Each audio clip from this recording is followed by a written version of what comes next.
자, 다들 반갑습니다. 이제 오늘부터 이제 드디어 철학 강의, 그것도 이제 마르크주의 철학 강의를 시작할까 합니다. 총 8개 강의로 구성하려고 합니다. 오늘은 그 가운데 철학이 왜 필요한가? 더 나아가서 왜 우리가 마르크주의 철학을 공부를 해야 되는가? 라는, 뭐랄까요? 좀 일반적인 얘기 또는 공부의 동기, 목적 이런 것에 관해서 주로 얘기하려고 합니다. 제가 간단하게 철학 강의 노트를 작성을 했으니까요. 이 강의 노트를 가지고 주로 얘기를 하도록 하겠습니다. 자, 제목은 마르크스주의의 부활입니다. 자, 오늘 우리의 문제는 왜 철학을 하는가? 철학을 왜 배워야 하는가 하는 문제다. 이 문제는 철학이 어떤 가치나 의미 또는 기능을 하는가 라는 문제와 연관되어 있다. 사실 이 두 문제는, 그러니까 철학이 무엇인지 또는 철학이 어떤 가치가 있는지, 이 두 문제는 상호 순환적 관계에 있으니 아무래도 철학이 무엇인지 약간 소개는 필요하겠다. 그런 다음 철학의 가치, 필요성, 의미에 대해서 살펴보기로 하자. 공부를 하다 보면은 철학에 대해서 좀 더 많이 알게 될 것이고, 그러면은 철학의 필요성을 더 많이 느끼게 되지 않겠느냐. 그럼 철학이라는 게 뭐냐? 아주 일반적인 얘기입니다. 세계관에서부터 시작해서 사회 역사관, 더 나가서는 인생관이라고 할 수 있다. 철학의 꽃이라고 할 수 있는 것은 아무래도 이런 인생관일 것 같아요. 자, 그런데 이제 이런 인생관이 성립하기 위해서는 우리가 이제 사회 속에 사니까 사회 역사관이 필요할 거고요. 이 사회 역사라고 하는 것은 넓게 본다면은 세계의 일부니까요. 세계관이 필요하겠죠. 그래서 세계관 위에 사회 역사관이 세워지고 그 위에 이제 인생관이 세워진다. 인생관이 철학의 꽃이지만은 이 인생관이 만들어지기 위해서는 그 밑바닥에 사회 역사관이 있어야 되고 또 그 밑바닥에 세계관이 있어야 된다. 그런 얘기입니다. 자, 한번 생각해 보도록 하죠. 누구나 인생관이 있지 않은가? 여러분은 어떤 인생관을 가지고 있는가? 대체로 어느 날 사람들은 욕망 해방론자, 자기의 욕망을 양껏 실현시키는 거, 또는 실용주의자, 이데올로기, 이념, 가치 이런 거 없이 실용주의적으로, 현실적으로 얻을 수 있는 것을 최대한 많이 얻겠다. 또는 오늘날 대부분의 사람들은 개인주의적이고 사회보다는 자기 개인의 행복 이런 것들을 우선시하죠. 대체로 욕망, 실용, 그리고 개인주의 이 세 가지가 오늘날 일반 사람들이 가지고 있는 인생관일 것 같아요. 여러분들은 이런 인생관에 동의하는가? 이것과 반대되는 인생관은 또 어떤 게 있을까? 정의파도 있고요, 그죠? 원칙파도 있고, 또는 공동체를 우선시하는 그런 공동체파도 있고요. 자, 다양한 인생관이 있는데요. 자, 이런 인생관은 저절로 나온 건 아닌 것 같아요. 그 밑바닥에는 사회 역사관, 또 밑바닥에는 세계관 이런 게 깔려 있는데요. 세계관에는 또 어떤 게 있나 한번 보죠. 미국의 어떤 철학자, 역사의 종말을 부르짖었던 철학자가 있죠. 신자유주의 시대가 시작될 때 1990년 이 사람이 그런 책을 썼죠. 현재의 사회, 우리 자본주의 사회, 신자유주의 사회인데요. 자본주의는 영원히 발전할 거다라는 그런 말도 있고요. 자, 앞으로 사회는 우리가 어떤 사회가 될까? 짐작할 수는 없지만은 이렇게 고민을 해볼 수 있죠. 어떤 사회가 될까에 따라서 우리의 인생관도 상당히 영향을 많이 받게 되겠죠. 형태는 바뀌지만 여전히 식민지 지배가 계속될 것인가? 아니면 각 나라 각 민족이 자주적인 주권을 누리는 그런 사회가 이룩될까? 자본주의는 영원할까? 아니면 사회주의는 다시 복권할까? 근데 사회가 어떻게 바뀔지 모른다면은 자기의 인생관이라고 하는 것도 모래 위에 세운 성이 될 수도 있죠. 어떤 사회가 바뀔까? 어떤 사회가 등장할까? 라는 그 밑바닥에는 세계 전체가 어떻게 운동하는가? 그걸 우리가 이해를 해야 돼요. 그죠? 왜냐면은 인간 사회라는 것도 넓게 본다면은 한 세계의 일부니까요. 세계의 운동 방식 자체가 근본적으로 사회 역사의 발전을 제약하고 있는, 물론 사회 역사에 발전하는 그 방식이 세계 자체의 운동하는 방식과 다를 수는 있겠죠, 그죠? 하지만은 세계 자체의 운동 방식 밑바닥에는 위에 비로소 사회 역사적 운동도 출현한다. 세계관에도 그러면은 또 여러 가지가 있어요. 대표적으로 자주 논의됩니다만은 유물론적 세계관도 있고요. 또는 신앙을 신이 세계를 지배한다고 보는 종교적 세계관도 있죠. 유물론과 종교적 세계관, 이 두 세계관은 끊임없이 투쟁해 왔는데요. 아직까지도 그 논쟁은 끝나지 않은 것 같아요. 일본계 영국인 작가가 쓴 작품이 하나 영화됐는데요. 보신 적이 있는지 모르겠습니다. 네버 렛 미 고라는 영화인데요. 복제 인간이 살아있는 인간을 위해서 장기를 제공하는 그런 내용이죠. 끔찍한 세상인 것 같은데요. 여기에 이제 중요한 문제가 있습니다. 복제 인간이 인간이냐 아니냐. 복제 인간이라면은 장기를 빼내서 인간을 위해 바칠 수도 있는 거 아니냐.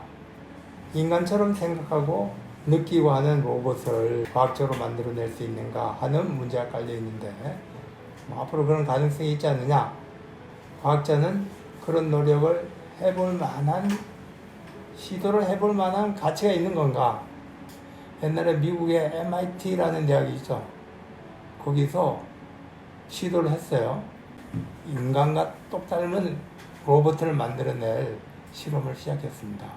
그런 실험을 하다가 바로 컴퓨터라고 하는 걸 만들어냈어요. 그 사람들이.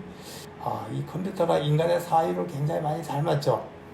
이런 식으로 더 하면은 언젠가는 인간보다 더 나은 로봇을 만들어낼 수 있지 않을까 해서 상당히 오랫동안 연구를 했습니다. 그러다 이제 1990년대 가서 마침내 해체해버렸습니다. 요즘은 사라져버렸어요.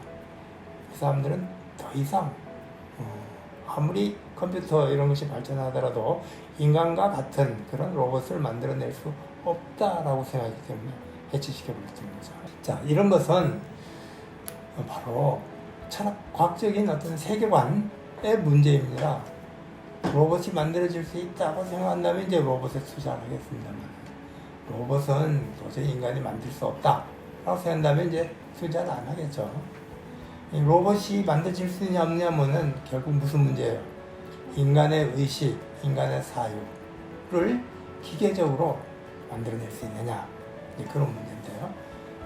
만약에 인간의 사유나 인간의 의식 이런 것이 원래 기계적이고 물질적인 것이라면은 만들어낼 수 있겠죠, 언젠가는.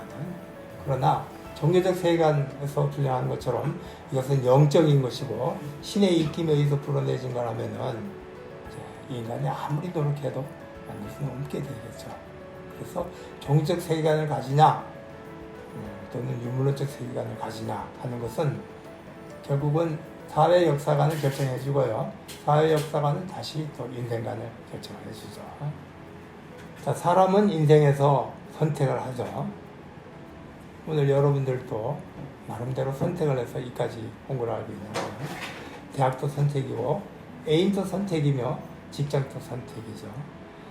현실은 꼭 자기 선택대로 되는 건 아니죠. 하지만은 어쨌든 우리는 선택하지 않을 수 없어요. 그때마다. 자, 이런 선택에서는 내가 무엇을 선택할까? 라는 선택의 기준 또는 선택의 원리 이런 것들이 필요하겠죠. 자, 그것이 사실은 인생관에 기초하는 겁니다. 자신의 원리나 기준을 세우고 이것을 지키고자 애쓰는 사람, 원리와 원칙에 따라서 살아가려는 사람, 이런 사람을 우리가 뭐라 그러나요? 원칙주의자, 저는 신념이 굳은 사람, 이렇게 얘기해요. 굳이 어떤 원리나 기준을 세우고 그것을 고집할 필요가 있는가? 그때마다 기회에 따라서 살아가면 되는 것이 아니냐. 우리는 이런 생각을 기회주의라고 얘기를 하죠. 하지만 실제 우리는 기회에 따라서 살아야 되지. 그죠? 고루하거나 옛날의 것을 막 죽으라고 고집하는 그런 사람입니다. 현실에도 맞지 않는 엉뚱한 신념을 이건 나의 신념이다라고 해서 고집하는 공상적인 그런 원칙을 주장하는 많은 도덕주의자가 그런 사람들이죠. 그런 사람들을 생각해 본다면은 기회주의가 더 맞을 것 같아요. 그죠? 시대에 따라, 기회에 따라서 우리가 변화하게 살아야 될 거 아니냐. 근데 또 거꾸로 보면은 기회주의에도 문제가 있는 것 같아요. 기회주의에는 어떤 문제가 있을까요? 자, 그러면 여러분 대답을 듣기 전에 가장 기회주의를 찬양하는 소설, 사실은 이제 풍자적인 소설인데요. 정강용의 소설 껍깃한 리라는 소설인데요. 한마디로 말해서 이 주인공은 기회주의의 전형이죠. 그때그때마다 기회를 잘 타서 성공적인 삶을 살아가는데, 그럼에도 불구하고 비판적으로 우리가 볼 수가 있을 것 같은데, 기회주의는 잘못이 있다면 뭐가 잘못일까요?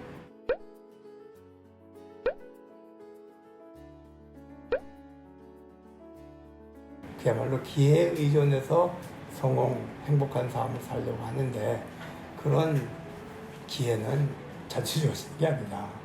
우리는 나중에 성공한 사람들만 보게 되니까요, 실제로 기회를 타서 실패한 사람들이 훨씬 더 많이 있죠. 그런 사람들은 역사에서 사라져버렸기 때문에 우리는 모르는데, 사실은 전체적으로 보면은 기회에 따라서 살아가는 것처럼 위험한 그런 삶은 없다고 볼 수가 있을 것 같아요. 근데 기회라고 하는 것은 말 자체에 그런 의미가 들어있어요. 시대 현실에 맞춰서 사는 게 아니라 요행에 따라서 산다, 이런 의미가 들어져 있죠. 자, 원칙주의는 그럼 어떤 문제가 있는가? 그 다음 얘기를 한번 볼까요? 원칙주의자는 때로는 현실과 부딪히고 고난을 당할 수도 있다. 때로는 미련하게 보이기도 한다.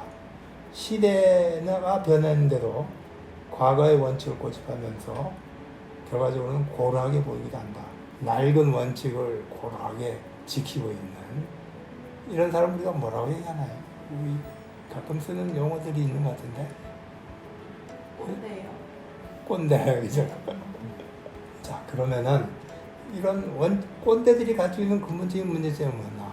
시대에 맞는, 그러니까 올바르다는 것은 시대에 맞는다라는 그런 의미도 포함하는데, 그런 원칙이 아니라 추상적이고 일반적인, 그죠? 그런 원칙을 고집한다.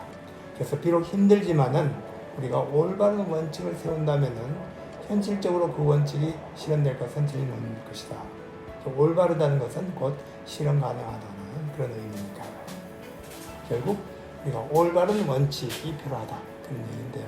올바른 원칙, 삶의 원칙, 인생관을 세우기 위해서는 우리 시대나 세계를, 사회나 세계를 이해할 수 있는 좀 철학적인 눈이 필요하다. 올바른 철학이 필요하다, 그런 얘기입니다.